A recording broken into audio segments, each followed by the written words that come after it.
So Angel, Alrighty. thank you so much for being here and for making time to speak with me. You are my first swim coach and also another hero in my story, in my personal life, someone who has always meant a ton to me. And as I continue patching the story of self and sharing very influential people in my life, of course, you're in the mix up there. So thank you. Well, thank you. And one of the things that I ironically that I wanted to start with is it's about you. I think one of the things that happens when you're a young kid in in any sport is we get to know our coaches, but do we really know their stories? And it's an interesting thing. I think there's a theme there that a lot of the coaches, at least that I've been with, yeah, you get to know them, but you don't. They're so focused on you as the athlete that you don't really get to turn the tables and then focus on your side. So I am very curious about your story, Angel. So I wanted to Okay. ask you first, where does your story begin? Yeah, well, that's a good one. First of all, I'd like to say thank you for all the kind words that you say. It's always been one of my best experiences training you the time I could train you, and just being with you. Because training is involved with training, especially young people. There's other things involved, like not only training the youngster, but training his parents, and so it really goes quite wide. But I guess I was a baseball player. I think that was probably my first love. And when I went to a high school which had a great baseball team, but I didn't know what to do. That started in January, so it was September. I didn't know what to do, so I saw tryouts for the swimming team. So I went down and I tried out, and my coach took me, uh, and Where he took two or three others. Go where ahead. is this, Angel? Where is this? Oh, Where are this we? is in the Bronx, James Okay, Monroe High School, thank you.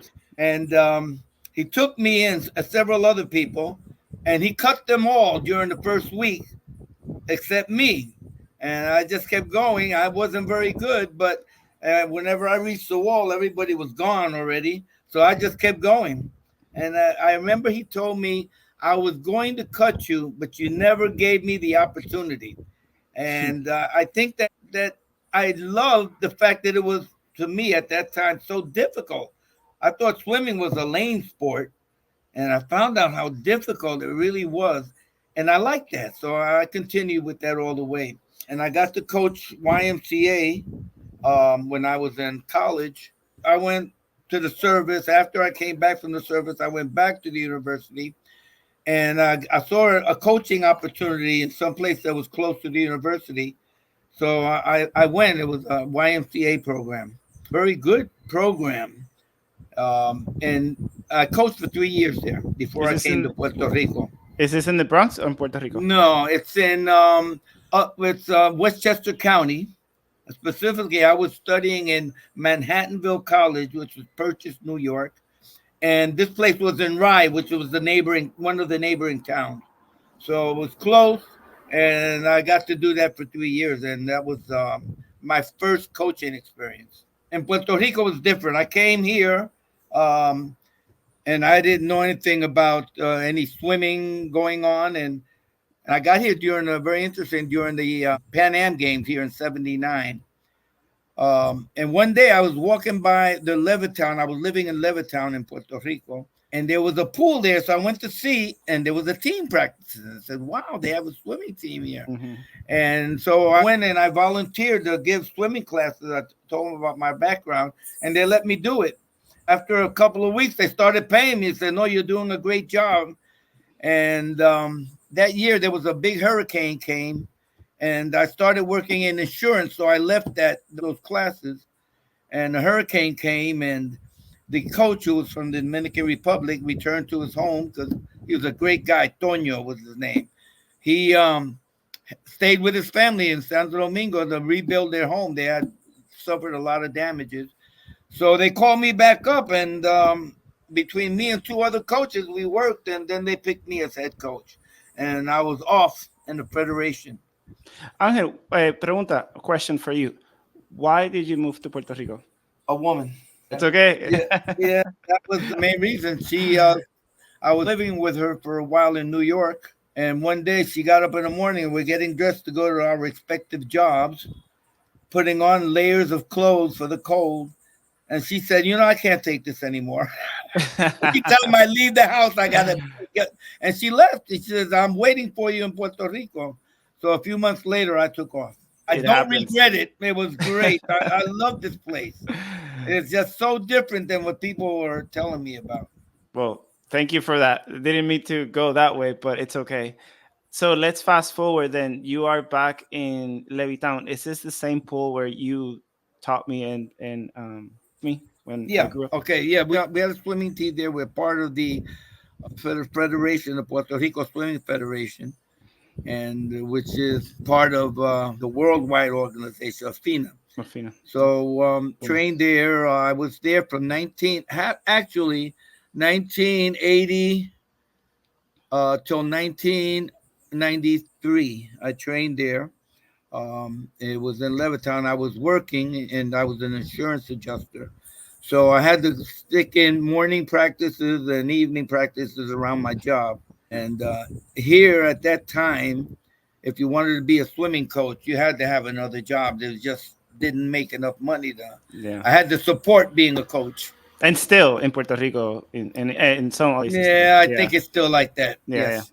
So I want to put a pin here because um, I just turned 40 actually 2 weeks ago. So it's Woo! You easy. can't it anymore. I know, fourth floor.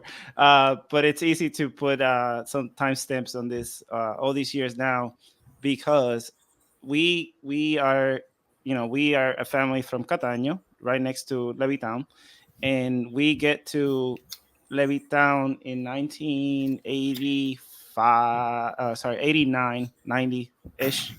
And by the time we get there, there was a little group of senior. I remember these guys, Roberto Novoa, Juni, Harold Rodriguez. There was Jamin Marchesi. So We had a great group of athletes. yeah, That yeah, was a yeah. really good team. And I remember, and then of course there's my older brother Jorge, and at that time, I'm just learning how to swim. Uh, Charlie de Jesus taught me how to swim, and then he pushed me to Paco's group, and then eventually I made it to your group. But all I'm trying to say is that by the time my older brother Jorge started swimming doubles, my mom had no option but to bring me over in the mornings, and I still have this great memory of one morning I showed up. I'm not supposed to swim, but mommy brings me over, and Jorge's doing doubles, and you told her put him in, and you're like, he's here. You might as well just put him in there. And it was one of my first memories of swimming at 5 a.m. Wow, I in the don't dark, remember that. and just think like getting extra laps that probably helped me later. But you always were very attentive and paying attention to things that were happening. And I have very very fun because I think in 19 by 1993 I did my first campeonatos, the our local championships, and I think I got first in the 50 free and something like that. And it's you start get a little taste of competition and winning and things like that. And of course, uh, I still didn't quite understand the whole head coach and you running a group and running, organizing the other coaches and dealing with the other kids and the whole parent stuff. So I'm trying to say that I have all these memories of you always being very involved. But I wanted to put a little pin there because, like you said, you had a great group that I looked up to. Like, oh my God, these guys are, Juni went to the Centroamericanos in 1993 or something like that. And, it was my first taste of seeing older Was senior. Victor Garcia there still, Yeah. and Vanessa Vanessa was Morales was playing the assistant coach? coach, Yeah. right? Yeah. So what was that like to start building something out of not nothing, but I wasn't there. So maybe you can trace that Yeah, story. that's very interesting. I got there. We had a couple of good swimmers for sure. Javier Santana, Vanessa Morales, who was a little girl.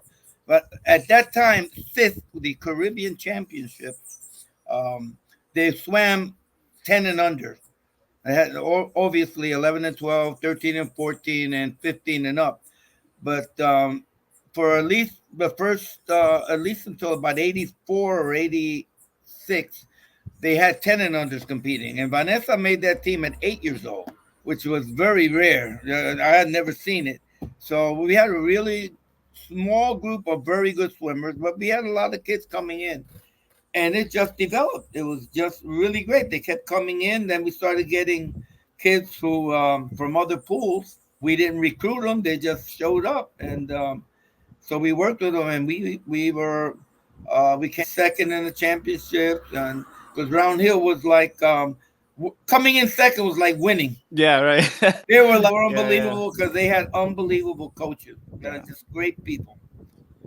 Felix y So Blanquito, of course, we're yeah, talking about them. Yeah, sure. yeah, yeah. So So we took off. It was a really good team. yeah, in bringing it back to our relationship, it's interesting because I think my mom always, parents trying to do the best. That was the first time that she sort of decided, hey, let's go to Round Hill. Actually, let's go. Let's take this kid because she saw, parents want the best for the kids, and my mom said, let's try to make this sacrifice. And I remember that being a big sacrifice because we had to drive almost 45 minutes every day from Catania to Trujillo Alto, which is another town far out. And that was the first time that I left, being in my local town, like driving only 10, 15 minutes, even sometimes biking there with my brother, to now, being in this other high performing team. And that was a whole lot of experience. But I remember then my second return, which was in 1996, and wow, what a great experience that was, because I remember I have all these great memories, and we talked a little recently about this, but I don't know what happened in those years on your side, but on my side, it felt like a jolt of new energy and fun. And we were talking the other day that I have all these memories of you always making swimming fun, and I'll list a few things. I remember you doing the pizza relays, which was, uh, you literally took everyone out of the pool, you divided them into teams, you put the talent, you put every team was like, better than the other. You put all the, one fast Spread person it per out. team, and then you would, we would have relays every Friday, and at the end of the season, you took the person with the most points, and then you took them out for pizza. I remember then also, and my brother also, he and I always talk about this because underwater hockey. I think you were so far ahead of this whole underwater hockey in 1996 because in the early, I don't know, 2010s. I remember here in Virginia going to some underwater hockey league, and I was like, I did that. I was like 12 with Angel, and you were so intentional about making things fun. I remember you also put a intra squad swim meet. You turned the pool from 50-meter into 25-meter, and I remember you didn't have lane lines, and you created like ropes, and you created a whole system, organized the parents to time the meet, and you actually hosted our. I remember one of our local meets. So I wanted to say that all that stuff meant so much. It means a ton to me today because it means that you took so much time. I'm sure you were highly underpaid and just doing it for the love of the sport and the kids. So anyway, thank you for all that. That was great. That was great. I think that as an age group coach, because that's what I was, you have to build the love for the pool first and technique. I think they're young. That's the most the athletes need is to learn technique and to have fun. And little by little, you start bringing in a little more work, so you almost sneak it in, and and then because you from time to time you gotta let them have fun. I remember that underwater hockey thing. That was really great. I remember the president of the team came to me and said, so, why are you doing that? I think he was expecting some kind of technical reason, like they'll expand their lungs or whatever. No, so they can have fun. Right. They want to have fun also, and then that was it had a dual purpose, but the main purpose was to have fun. And I think that you guys had fun, and so did I. I had a lot of fun doing it also. Yeah, and you're so right in terms of I think I got the experience from you that I saw you actually going into the water. Sometimes you would go in the water and watch people swim underwater. And I tell you, today, I've seen a lot of coaches, and I know coaching from on deck it's important. Very few coaches still go in the water and observe their swimmers from underwater. And I do it myself with the masters swimmers that I coach, and to me it's important. It's yes, it's tools now, underwater cameras and this and that, and I don't know. There's something about this signal that I'm one of you. I can still get in and watch you, observe you, not this me. I'm here on deck and you are there watching or observing. And then also how creative you were with some of the stuff. Like I remember, and I use this today. I still use this that you would make us swim, and then you would not tell us our time. You would ask us, "How fast did you think you went?" Like you would actually be intentional about asking us, what time did you go? And you would have to guess more or less because I guess trying to ingrain a feeling for your pace and how fast or slow you're swimming. And I think that's still great. I think it's still good. Um, You need drill. consciousness of what you're doing. It's so important. I saw Michael Phelps. I don't remember which Olympics swim with his goggles full of water in a 200 fly, which he still won. And the last three laps, he really couldn't see, but he just counted his strokes. He knew how many strokes he was taking, and that's what got him through. You have to have an awareness of what you're doing. You should feel. You should feel the water. You should know when you're grabbing the water well, when you're slipping. You have to fast you're going so you can work out your event, especially if it's a longer event. 50 yards, well, that's 50 meters. That's not much, but anything over 200 meters, yeah, even up to 200 meters, you have to doing and how it should feel, and how you're planning your race. It's very important. Yeah, yeah, yeah. So let's keep going. I have a special section that I want to talk about, and this is big in my life today, and that was 1997 because when I came back to Levittown in 1996, you took me in mid season, and I remember going to the meet, the championship in West, and like getting better in only like 2 or 3 months working with you. And I don't know if you had this campaign or something, but between 96 and 97, we were training for the CSECAN in Cuba, and that season I got so much better, and we had a great little group. It was Armando, Crisia, Jessica. It was like a nice little crew. And I think it was the four of us made that team for the Central American youth games or something like that. And You were 11 and 12. I was 11 and 12. Yeah, yeah, yeah. You were And then, awesome in that meet. I mean, you came in second in a few events, but both those times, yours and the winner yeah, were off yeah. the charts. I mean, you Right. you you dusted everybody. It Yeah. must I have been a mean, really good. I remember those days. I mean, I remember seated at a 445, 400 free or something like that. And then I went like a 425, and Yeah. to date, that meet meant so much. But this is what happened. I still remember too, a couple of weeks before the meet, we have been working so hard the whole season. And then a couple of weeks before the meet, for whatever reason, like you said, parents are unpredictable. But my mom had a scheduling or something situation, and I had to go somewhere else to kind of finish my taper and all that stuff. And I remember you physically being like a little bit upset and also like uncomfortable with the whole situation. And I don't know how if you remember the details, but I remember because kids remember a lot of these things. And but you didn't panic. You always very supportive, and I knew that you had a way to deal with parents and show your emotions, but also not get in the way. So again, I think I wanted to thank for another lesson because that year I felt that I did my preparation with you, and I felt like I did all the right things, and in the end, we got the results, and it was a huge lesson for me to learn that when you put in work and you're consistent and you show up, you will get a reward. And sometimes things are not always perfect, and maybe you don't get the best meat. I got lucky. and we knew we were doing the right thing, because I got the things that I got the results that we were kind of looking for. And like you said, I didn't win first. I got second in the 200, 400, 200 back, 400 by, I got a bunch of seconds, but I was so proud and I was so happy. And then we came back and you had me swim like the 13 events at the national meet, and I think I medal in all of them. And you were like, you were the best swimmer of that meet.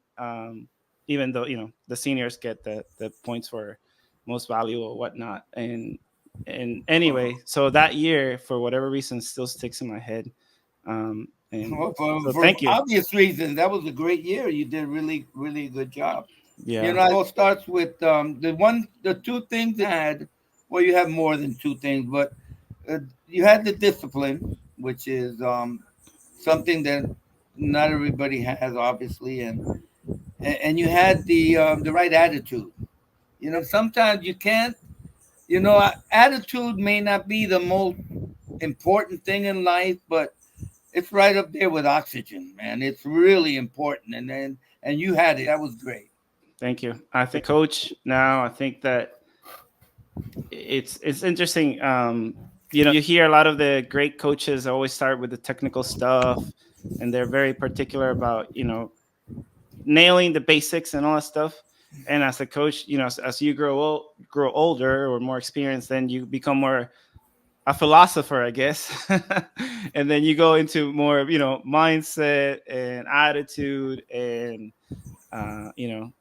having courage and relaxing. So all these other words that are more, like you said, might not be all about the technical aspect of swimming or any other sport, but I start myself now starting to all of that now. So anyway, so that year, amazing year, it's interesting. I got another big lesson in life personally, which is I had this big accident.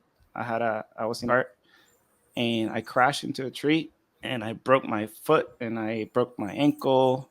I couldn't walk for like 6 months. It was tragedy at that point because after having such a successful swim year, um, you don't want that to happen to anyone. And I remember after the accident and getting pins and screws, I showed up one day and then we lost the pool. We lost our pool, our local pool.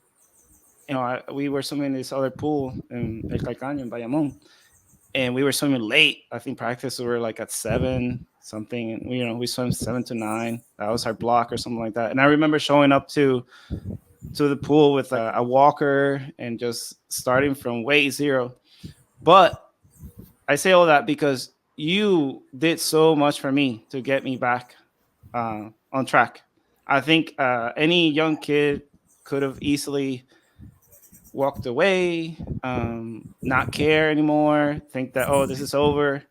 And of course, you said, I had the attitude short, but I also had the right support. Obviously, my parents, but also I wanted to say you, because like I told you before, that year, you showed up to my house a few times, to our house in Catano, and not a lot of coaches do that. You showed up, and one time you showed up with stretch cords. You're like, you got to do these exercises, even if you can't swim. And at the pool, you would adjust your hours to see, to so that I could more. I remember at one time you're like, let's get up at 4:30, and you showed up at 4:30 because you're like, you need to be at school earlier. Let's start at 4:30, and you would do stuff like that for me and others. I wanted to thank you. Well, thanks. That's we run into this many times. You know, people getting hurt or not only hurt physically but hurt in other ways, and they sort of get off their track, I guess you would say, a little bit for whatever reason, and you sort of try to put them back on track. Sometimes if you have this, you're going in a certain direction straight up, and you things happen, and you get off track a little bit. And if you stay there, well, you get further and further away from where you really wanted to go. So, coach or somebody who's in a support group, well, what they try to do is get you back on track again, and that's all we try to do.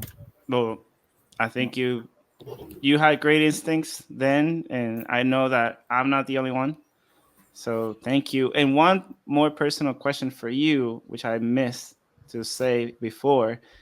In those years, even '97, I remember, I mean, you've always been in insurance, but I remember you, I don't know, you tell me, you correct me the story, but it felt like you sort of gave up all of that or you took a hiatus.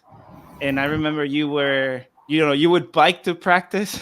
You had this bike and you would, you would to from your home, and it felt like you were almost like 100% on the swimming.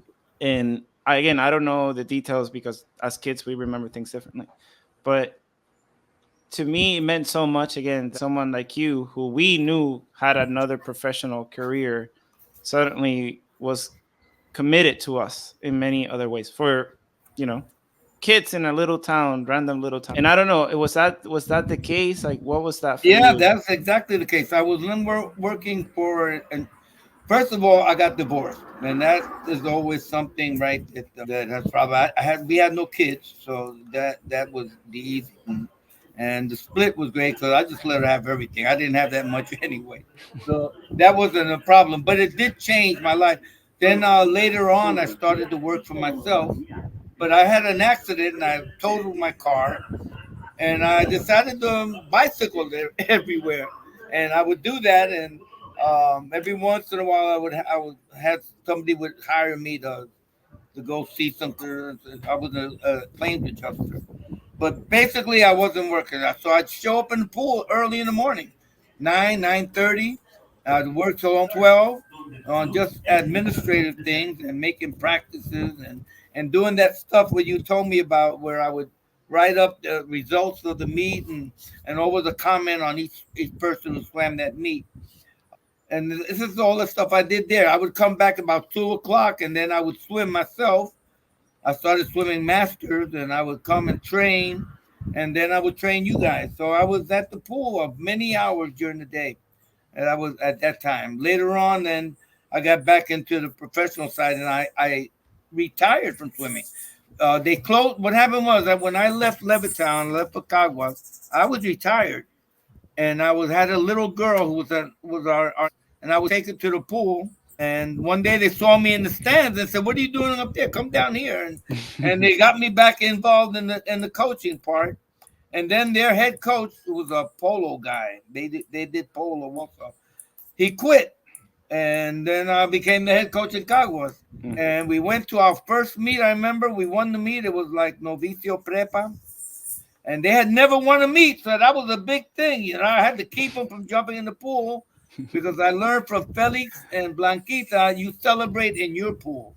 So we went over to Caguas and we celebrated. Yeah. A few months later, they closed the pool.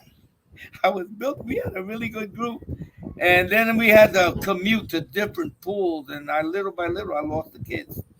And then '96, I got back to Levittown. They offered me a job there, and because I had very little kids, and all of them were polo players, and that was their first love. So that's good. That's cool. But I went back, and to let's start building this team again. Went to a meet and we won the meet also, and they closed the pool on me again. Right. And Right. this time it was 3 years, about 3 years, and I lost most of my swimmers, including you. Right. And got back. So I just retired. I got back and got filled instantly. I had one meet over 120 swimmers, and I was the only coach. Could you imagine having 40 10 and unders jumping on you to know when they swim and when Yeah. the relays were? And I was the only guy. And yeah, I would go home and I would sleep 12 hours straight. It was like really rough. But What? it was really rough. But I quit again. I quit. I retired. I went into insurance full boat.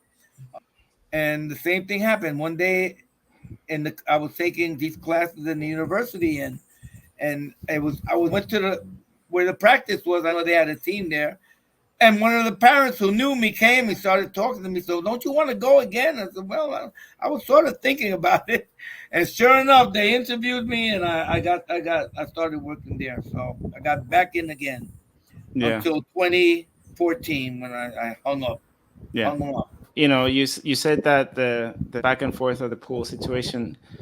What kept you?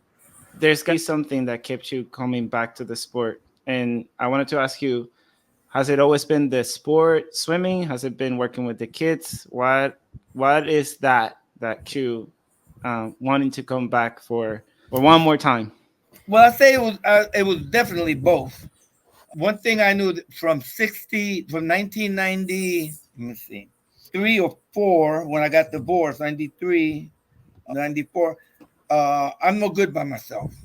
You know, I'm no Mm, good by myself. I inflict bodily harm on myself.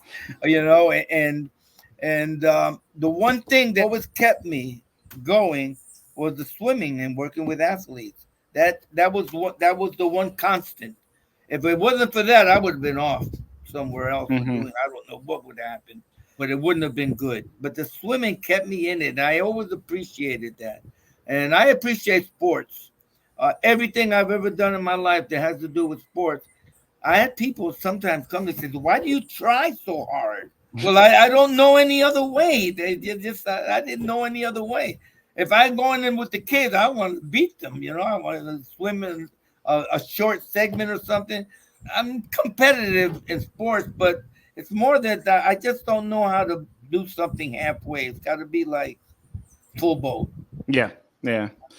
It's interesting. I think that now that I get to coach masters, and I had this conversation with I talked with Jesse was a little bit about this when I interview him. Is that um, it's it's about making a version of yourself, and I think sometimes we kind of lose track of that because when kids are little and the parents are involved and there's all these pressures, some parents they kind of try to live vicariously through their kids, and I think, and we all know that's not good. That's we shouldn't do that. And But sports, and especially sports of this nature, it teaches you so much, like you said, about being on balance for the right reasons. Working for a goal, a time, or a result, and I think there's good in that. Now that I've grown a little bit more, and when I work with athletes, and especially masters athletes that have families and other responsibilities, I try to taper down that a little bit so that they also understand that the longevity of it. And I always say I'm lucky that I still love swimming so much, and I love training, and I love being physically active. But I also think that it's okay to keep it at a level that not full tilt all the time. But that doesn't mean, like you were saying, that if I have a project or if I have something that I want to go for, that you will be a little bit, for short term, a little bit maybe unbalanced, or focus more, or trying hard, things like that, and that's okay. And I think that's when coaching really is helpful, when you have someone that can, like you were saying before, guide you and sort of put you on the right track as you put yourself towards that. And of course, younger different than older athletes, but still, I think there's some similarities in Yeah. both. I don't know if it's probably a little different than what you're talking about though, but you know, you sometimes you get into the win situation and people being great at something and you want to push all the way and you have to remember. I don't know if you ever got to meet Coach Tom Forte. He used Sí, to coach. seguro. Oh Yes, yeah, well, he coached Caparra, and he was like a ex-marine, right. really gung ho guy. And he told me one day, he said, Angel, I was at a swimming meet, and there was 104 10 and under swimming to 53. And I looked at that and I said, "You mean there's going to be 103 losers here?" He said, "That's got to be wrong," and it is. There's just so many ways of winning. Lowering your time, improving your dive, your turns, improving your technique. There's just so many things that you can look at it positively and say, "I did better." The only thing you can really look down on is giving up. That is the one thing you don't want to have. Don't ever give up. Uh, you're doing great because you did this great. The time wasn't there, but it will be there. You just got just keep on going. Um, so I think there's a lot of ways of winning. Did you see Giannis, the basketball player? He was questioned because they won the NBA champions, and then the next year they were eliminated in Right. the playoffs. And they said, "Was this a failure?" And he goes, "No, it's not a failure. It's a process. That you can't win all the time." Felix Perez will tell me the parents always in the upstairs in the bleachers when a swimmer did not lower his time. It's, oh, he went up. And he would look at him. What do you want him to do? To go down to zero? I mean, this is part of. Michael Phelps won the 400 IM in 208, I believe, in 403. This is incredible time. I just couldn't believe it. And then he also won in 2012, but he did maybe 405. I mean, could you sit there and tell Michael Phelps, you said, "Wow, man, you failed. You didn't hit your time." So, there's just, you got to look at things positively and intelligently. The Hmm. parents don't know what an athlete goes through physically and mentally when you get to that type of level, or when you're just in Puerto Rico, if you're a national, you hit your best times maybe at the most important time. But you got to go through the year, not thinking of, got to think of your work, Yeah. Yeah. your Yeah. preparation. Yeah. Okay. That preparation. Yeah. That's one of my mottos. I think, believe in your preparation. You got to believe. Yeah. You cannot fool yourself, right? You cannot pretend that, oh, I'm going to swim great if you didn't do your preparation. Yeah. But when you prepare properly, I mean, that's where the magic happens, right? When you know That's that right. you've done the preparation. And I love that. I love that much. It's one of my favorite words. So let me continue here because just like we were going back and forth about life lessons, that you got, the pool, a second pool closed after building another team. Like you said, you lost a lot of your swimmers, including myself. I was going through that accident plus moving again to another team.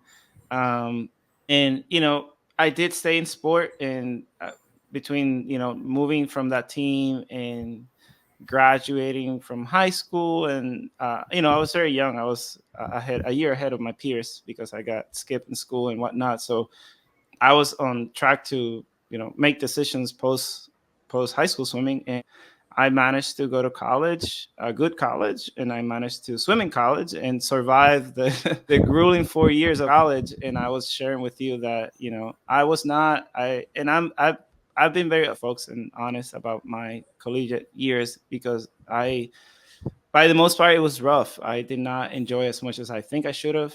It's okay, things happen, and I made the most. I learned a lot. I learned life about myself, about being in the United States by myself, about being self-sufficient, paying for my school, having to do work study, finding ways to survive. And I think one of those summers I came back, and you and I were talking about this, that where I quit the team, or the collegiate team, and I came back, and that was one of the summers where you were volunteer coaching, or you were asked to coach the team that I was on by my longer term coach PG.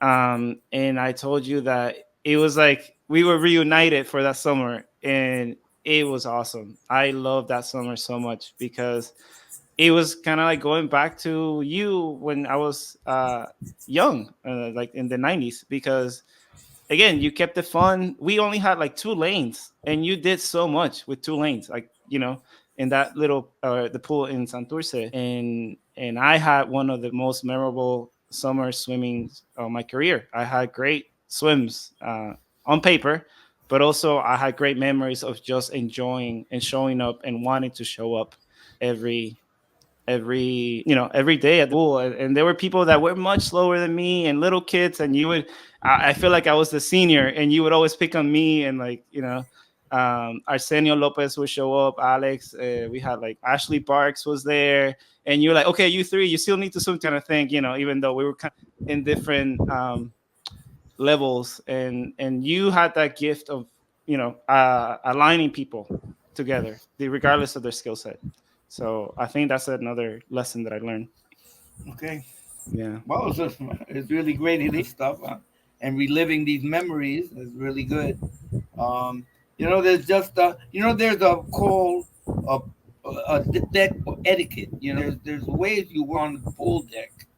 when you're observing swimmers and when they're swims, and you don't always in the same place. Like you want to maybe butterfly and breaststroke, you want to see them from the side sometimes or from the front. Backstroke and freestyle definitely from the front is where you want to see them. And so you're always moving around so you can observe these different positions. Plus, they never know where I'm at. So there's always somebody who wants to be cute or something, but that's not the main reason. You got there's this pool etiquette, and I always tried to have that. I just couldn't sit there and starting and finish line giving barking on orders. Oh, we're going to do 10 200s or whatever, and let's do it, and just giving. I had to move around the pool and observe, and I think that helped me a lot, and hopefully I helped some swimmers with that, where I was able to observe certain things and try to work on them. Yeah, and so I wanted to ask you, what was it like to finish or sunset? I said maybe your careers, unless there's another comeback for you. But what was it? What was it like to commit to You know, Santurce I and see that through? I'll be honest with you. There's two things that stand out. Number one, that particular team, the parents were like too involved. They got on the pool deck before they weren't allowed, but they always had some parents on the pool deck, supposedly to work with the escuelita, with the class, the swim school where the kids were learning how to swim. But they would intervene. The kids were different, or maybe it was Mm. just that me that was different, and it just wasn't the same. The kids were like different. They were more of a challenge. It took longer to teach them skills, like turns and um, the kids from the 2000 and up were less physically and motor. Their motor skills weren't as good as kids before, Wow. and that wasn't a problem. That wasn't just took a little more work to get them to do it. But the parents, the intervening of the pool deck in Santurce, and the fact that sometimes the kids would not like I told you then when we were talking, I would go visit when I was in New York. I would go visit my high school coach. He's also my I also got on a club later on, and he was a coach, and I would go visit him at least once, twice a month. And in Puerto Rico, I had kids doing that also who swam with me in the '80s or to come see me, and then later on it didn't happen. It's just I don't know. Maybe I was maybe you just didn't see me. I don't know, but it was so sort of different, and my that great love that I had sort of was starting to wane. So I said, well, it's time to hang them up for good, and that's what I did. Mhm. 2014 to be exact. Yeah, yeah. No, I remember. But I mean, I think that it's interesting how what you were saying about the current state of affairs when it comes to our youth. And yeah, these are obviously difficult conversations. We know you don't want to be. What is it? Every generation thinks that the previous generation, were better or work harder, this and that. And Yeah, you yeah, know, but not that. no, I understand. I just think that as a parent myself now, I have a 14-year-old daughter, and so I do see we all see changes in parenting. You okay there? Well, be hold on. Yeah, And it's cold. It's kicking my butt. that's Okay. okay. I'll take a little drink with you.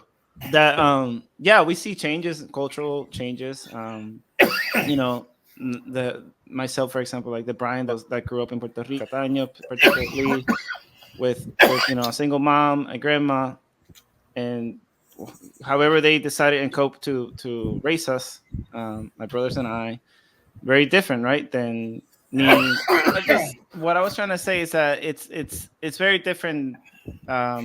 We see the changes in generations when parents, like I was trying to say, when parents like myself now being a parent of a teen, almost a 14-year-old daughter, that when I compare to my parents and how they raised me in Puerto Rico and as single parents, and probably how you were raised, how they were raised, obviously we all try to do the best that we can with the tools that we have, with in the times that we grew up. So, Yeah, I know. sometimes, It's different. exactly. So sometimes when I obviously I don't have the years that you had uh, dealing with or coaching younger age group swimmers and their parents and all that stuff, and I cannot imagine all that process. But you yourself said it. After you coach for decades, you start noticing patterns and changes, and I think it's okay to say what you said. It's like, hey, kids are different this way, that way.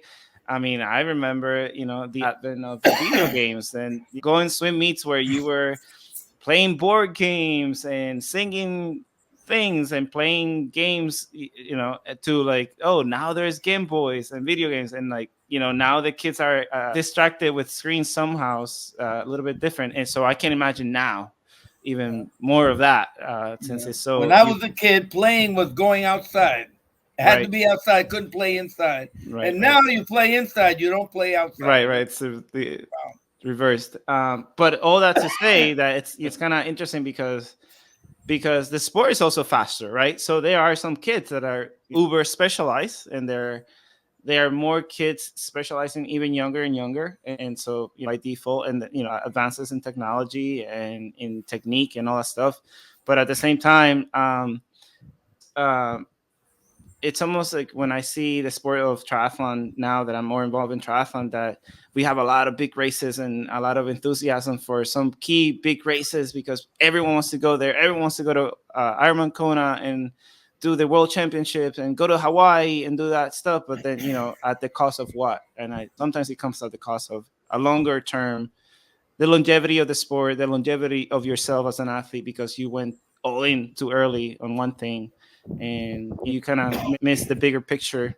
And sometimes, I don't know how to explain it. Maybe you have some thoughts about this, but to me, sometimes I feel it's like a travesty that we lose so many swimmers, from, folks like myself who swam in the younger years and then, don't stick around or don't want to come back to sport because they got burnt out. They just don't see swimming again as a part of their lifestyles. And, ironically, it was my brother, Jorge, when I came back to Puerto Rico after college, and he was already embedded in the masters swim culture in Puerto Rico. And I saw that and I found my niche, I found my group, and with, some folks back home, and it kept me going and it keeps me going to date.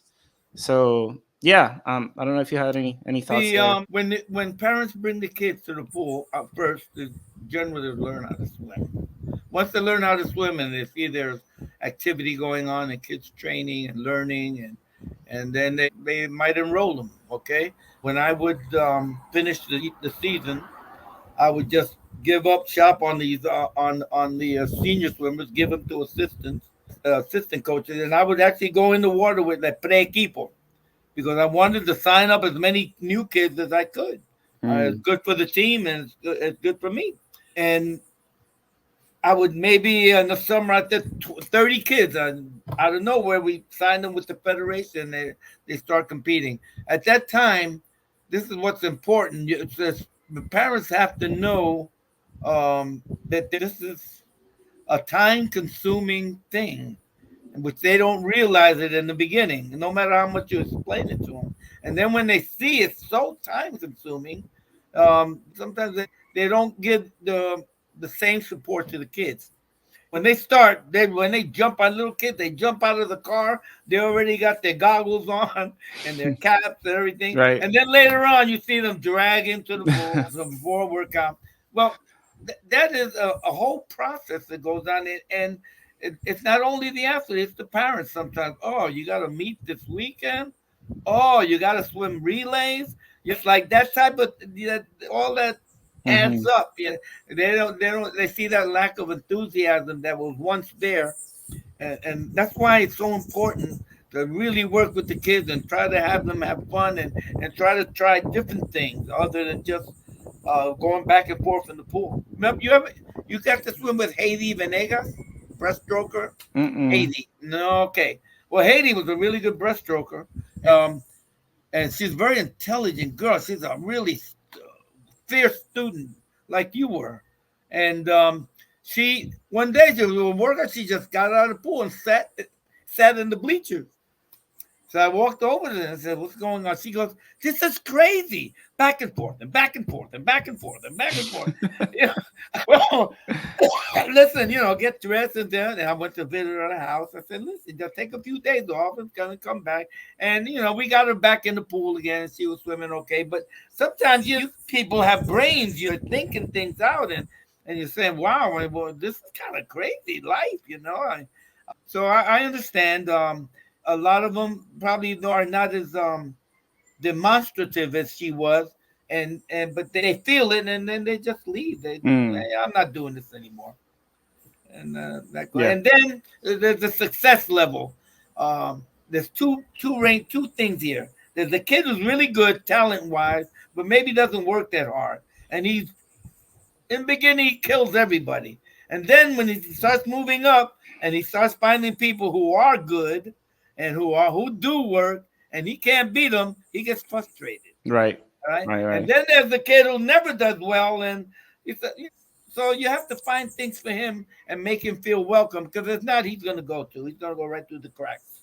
So the things that happen, and you try as a coach to be aware of these things. That's why you should always. One of my things, always wanted to say something to everybody on the team, even if it was negative. But at least I wanted him to know that I'm looking at him. I know he's there, and I'm interested.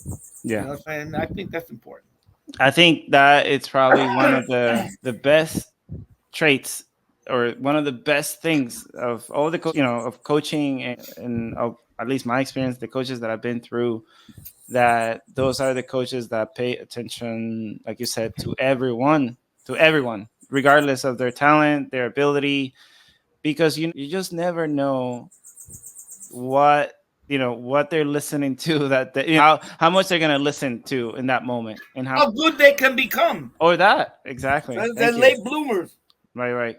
And I remember, again, I was okay with in those first years, and my moment happened when I was with you, and even if I hadn't, gotten better, or like you said, become a bloom at those years when we were working together, I still would think that I would have learned some of these great lessons, because I they were a part of me, and like you said, as a kid, I was accepting of listening to others. Maybe my parents taught me to be respectful and to listen and to be kind and to pay attention and to defer to adults, like all these good things, that hopefully, like you said, they can listen and apply it somewhere in their future. And it doesn't have to be swimming. Like, it can be, like we always say, it can be, you will become a great parent yourself, you can become a great professional, you can become a great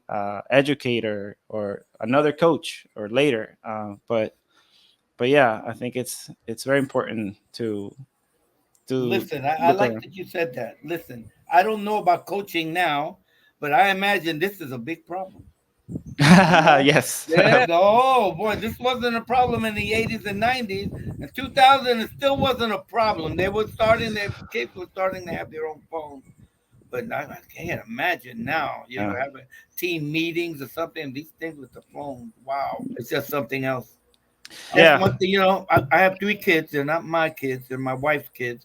But I've been there 14 years for them. And one of the things that we've instilled in them is we go to anywhere we go, where there's older people, younger people, mixed. They're not on their phones. They're engaging with people. They're speaking with people. It doesn't matter the age. And everybody always kites me aside. Says, "Wow, these kids are great." You Hmm. see them. They come in and they greet you, and that's I think that's very important. Did you get to see the Olivieris in Santurce? I There did was two not know. Olivieri, two great kids. Their father was in charge of all the whole southern eastern part of the United States and the Caribbean and American Airlines, and he never gave his kids a cell phone until they graduated high school and got into university. Well, one of them studied at Duke and the other one in North Carolina. rivals, right? But wow, sometimes we give these kids too much, and they were the most outstanding kids I ever met. They're just like the ones I'm talking about, our kids, Yeah. and dynamic. One's a pilot. When he was graduated high school, he was already a pilot. The other one was going to World Series games because he's a photographer when he just started university. So these are there's it's I know the parents today are a little lax in many areas. I have to say it. That's what I feel.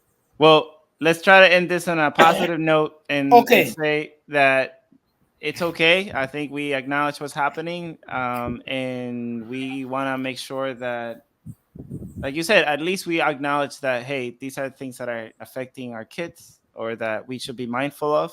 But the good thing is that we still always have people that care, and I think Yeah, in the end, and the coaches now they know this. They find the ways to yeah, go around right, this stuff and take right. care of their kids. You're Yeah, right. Go yeah, ahead. yeah. Sorry. And those that care and that pay attention, like you said, always will find a way to get through the kids, Yeah.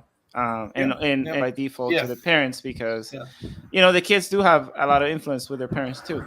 Hopefully, we continue a message that there's a lot of lessons, like we always say, the swimming gives us back so much. It's not just about the sport; it gives us life skills, relationships, like you and I and others, and memories. So thank you, Angel. This has been a great trip down memory lane. Have always been there for me in many ways. You know this over so many years. I mean, we're talking about now almost 30 years plus. So thank you so much.